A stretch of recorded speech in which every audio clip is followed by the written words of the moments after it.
అనారోగ్యంతో చనిపోయిన రాజ్యసభ మాజీ సభ్యులు పీసీసీ మాజీ అధ్యక్షుడు డి శ్రీనివాస్ అంత్యక్రియలు రేపు నిజామాబాద్లో జరగనున్నాయి.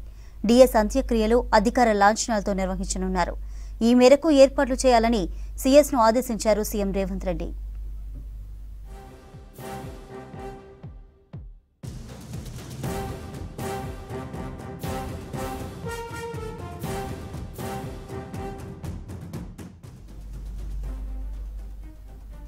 డిఎస్ కొంతకాలంగా అనారోగ్యంతో బాధపడుతున్నారు. ఓ ప్రైవేటు హాస్పిటల్లో చికిత్స పొందుతూ తెల్లవారుజామున 3 గంటలకు మృతి చెందారు. గుండెపోటుతో డిఎస్ చనిపోయారన్నారు కుటుంబ సభ్యులు. గతంలో ఉమ్మడి రాష్ట్రంలో 2 సార్లు పీసీసీ అధ్యక్షుడిగా, మంత్రిగా పనిచేశారు. రాష్ట్ర విభజన తర్వాత 2015లో బీఆర్ఎస్లో చేరి రాజ్యసభ సభ్యునిగా ఎన్నికయ్యారు.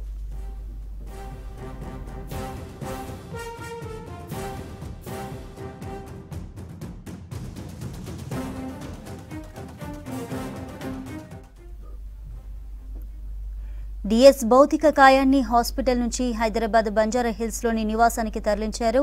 కాంగ్రెస్ కార్యకర్తలు, అభిమానులు, ప్రజలు నివాళులర్పిస్తున్నారు. పార్లమెంటు సమావేశాల కోసం ఢిల్లీలో ఉన్న డిఎస్ రెండో కుమారుడు బీజేపీ ఎంపీ అరవింద్ కాసేపట్లో హైదరాబాద్ రానున్నారు.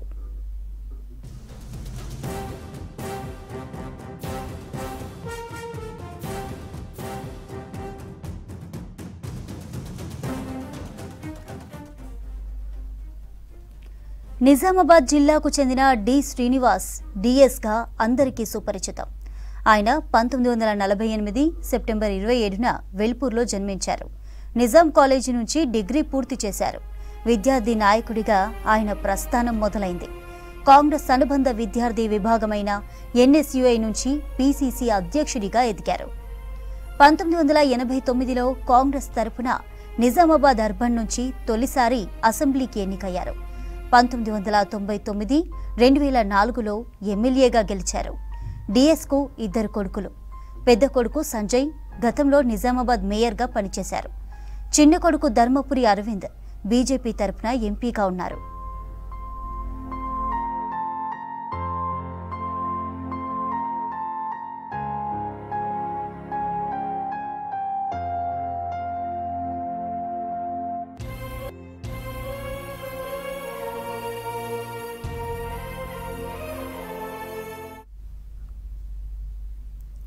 డిఎస్ 1989 నుంచి 1994 వరకు గ్రామీణాభివృద్ధి, ఐ&పిఆర్ మంత్రిగా పనిచేశారు.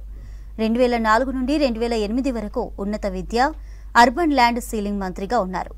2004, 2009 ఎన్నికల సమయంలో పీసీసీ అధ్యక్షుడిగా డిఎస్ బాధ్యతలు నిర్వహించారు. 2004లో బీఆర్ఎస్ కాంగ్రెస్ పొత్తులో డిఎస్ క్రియాశీలక పాత్ర పోషించారు. 2004లో కాంగ్రెస్ అధికారంలోకి రావడంతో వైఎస్తో పాటు డిఎస్ పాత్ర ఎంతో ఉంది. డిఎస్ పీసీసీ అధ్యక్షుడిగా ఉన్న 2 సార్లు కాంగ్రెస్ అధికారంలోకి వచ్చింది. సోనియా గాంధీకి విధేయునిగా ఆయన గుర్తింపు తెచ్చుకున్నారు.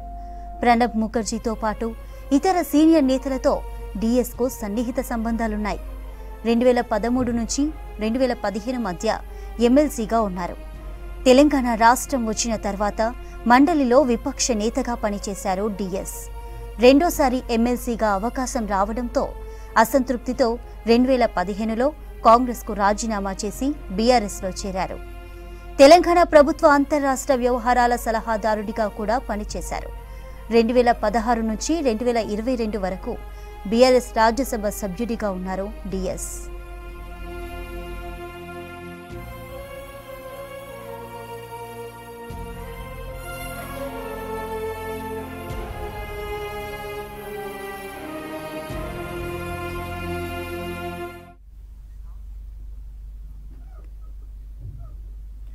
అన్నా అంటే నేనున్నా అని ఏ ఆపదలో అయినా ఆదుకునే సీనన్న ఇక లేరంటూ ట్వీట్ చేశారు డిఎస్ రెండో కుమారుడు బీజేపీ ఎంపీ అరవింద్. తండ్రితో పాటు గురువు నాన్నే అన్నారు. ఎదురొడ్డు, పోరాడు, భయపడకు అని నేర్పించారని తెలిపారు. ప్రజలను ప్రేమించు, ప్రజల కొరకు జీవించు అని చెప్పింది నాన్నేనన్నారు. నువ్వు ఎప్పటికీ నాతోనే ఉంటావు, ఎప్పటికీ నాలోనే ఉంటావు నాన్న అంటూ ట్వీట్ చేశారు అరవింద్.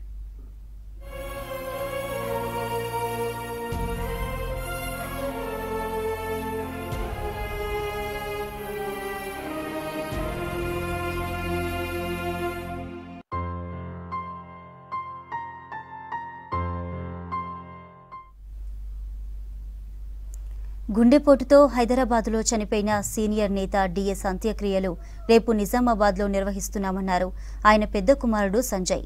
ఇవాళ సాయంత్రం పార్థివ దేహం నిజామాబాద్కు వస్తుందని చెప్పారు.